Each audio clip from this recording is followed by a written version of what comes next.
I'm Carine Vandaele. I'm working in Belgium in a federal research institution on planetary atmospheres, and I'm now, since some months, president of the Europlanet Society. So you will hear more about how what existed before the society. That will be explained by Nigel. And so the society is a bunch of people who would like to put forward and promote the planetary science through Europe. So the idea of the society is to support any activities that has a link with planetary exploration, planetary data analysis. So we have a series of members. I hope that many of you are members of the society, because that's how we will be strong enough to promote effectively the planetary science. What else can I say? You know that we just have a new executive board that members elected some months ago.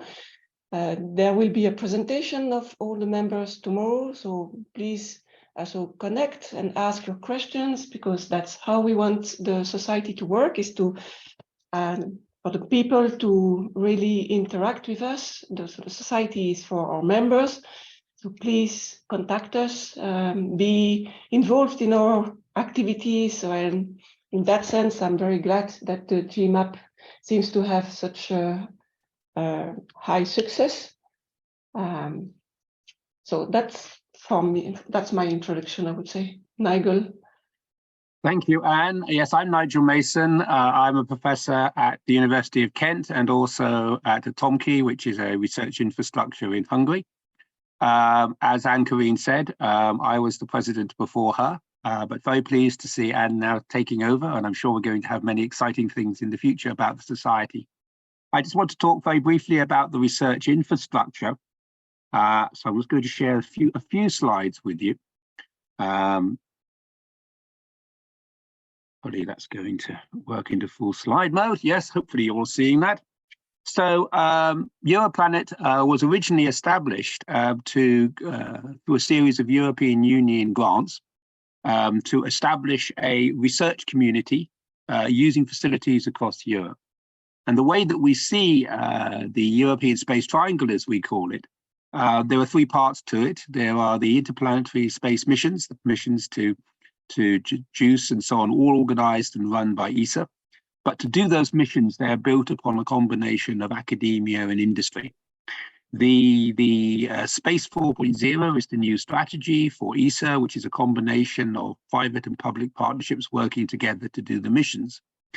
Europlanet was established to build upon and establish a more focus for planetary science community in Europe, and particularly also to work between the academic community and the industry community. So the distributed research infrastructure was established because to conduct research in planetary sciences, it covers an enormous range of environments. Missions operate on a huge variety of timescales, and therefore we need a lot of basic research infrastructure, laboratories, simulation facilities, even field sites where we can go for analogs for other planets. And the research infrastructure was established to provide that support for the community. As I said, it dates back to 2005, which is the Cassini-Huygens mission. That was Huygens was the first mission, first instrument, which is all European based, if you like. And then, of course, since then, there have been many, many successful European space missions like Rosetta. We have JUICE on its way now. We have Bepi Colombo, etc. And to do that, we built up a series of laboratories and field sites collaborating together, which provides access to anybody, for people anywhere in the European community and beyond, to go and use. And you can just see how this is built up. We're currently in the 2024 program, and that's divided into three parts. First of all, creating the collaborations across planetary science. That's what we call the networking activities. And they are now all taken over and run by the Europlanet Society. So I reiterate what Anne says, please do join the society. The more people who join, the bigger, more voice that we have with ESA and European Union, etc. You can also join the Early Career Network, a very successful program.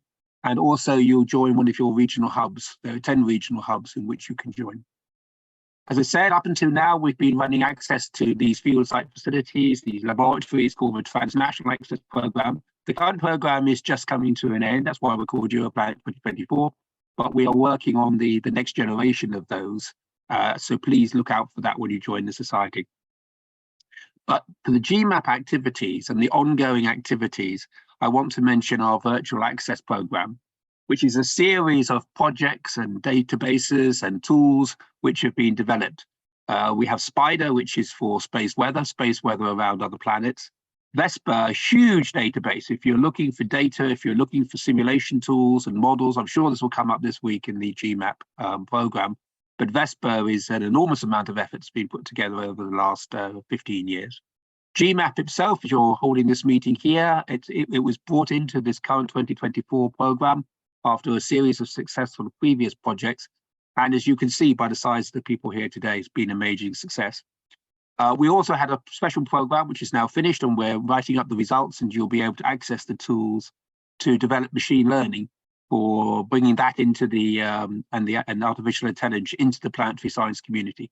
As our databases get much bigger with exoplanets, we need those sort of tools. And although they've been well established in astronomy, they weren't so much in planetary science. So please, during this week, look at the Europlanet 2024 RI. It also has all the details of the society. Follow us on the social media, because this is going to be a very active year for how the society and the research infrastructure is going to develop. And any questions or queries you have, please send them to the Europlanet 2024 RI if you're interested in that research infrastructure.